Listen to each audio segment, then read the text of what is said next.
Typing करते हुए सबसे पहले तो आपकी ये जो हैंड पोजीशन है ये इस तरह होनी चाहिए, ठीक है। शुरू में जब हम टाइपिंग करते हैं तो हम इस तरह जो अपने हाथ हैं नीचे फिक्स कर लेते हैं। ये तरीका बिल्कुल गलत है, इससे आप कभी भी स्पीड पिक नहीं कर सकते। आपकी ये जो चीज़ें हैं इस तरह हवा में होनी चाहिए। स्टार्ट पे ये मसला करती हैं, हाथ बार बार नीचे चले जाते हैं, बट आपने हमेशा इनको उठा के रखना है। और टाइपिंग करते हुए आपकी ये जो फिंगर्स हैं ये देखिए ये हवा में होती हैं। आपकी जो मिडिल फिंगर है ये सिर्फ अपनी कीज़ के ऊपर होती है डायरेक्शन में। इसके अलावा ये ऐसे फिक्स करके टाइपिंग नहीं करते। जब आप फिक्स करके टाइपिंग करते हैं तो वो आप सिर्फ उसको गो थ्रू कर रहे होते हैं, उसके ऊपर आपकी एक्सीलेंस नहीं आ रही होती, ना ही आप उसके ऊपर ग्रिप हासिल कर रहे होते हैं।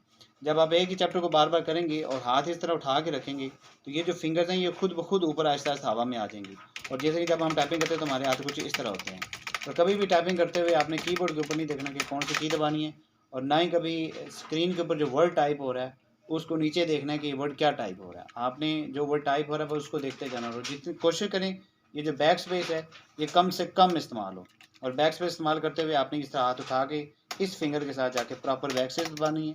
और एंटर की आ जाए तो हाथ उठाकर ये एंटर की प्रॉपर एंटर की दबानी इस तरह, और दोबारा अपने हाथ वापस फिक्स करने हैं।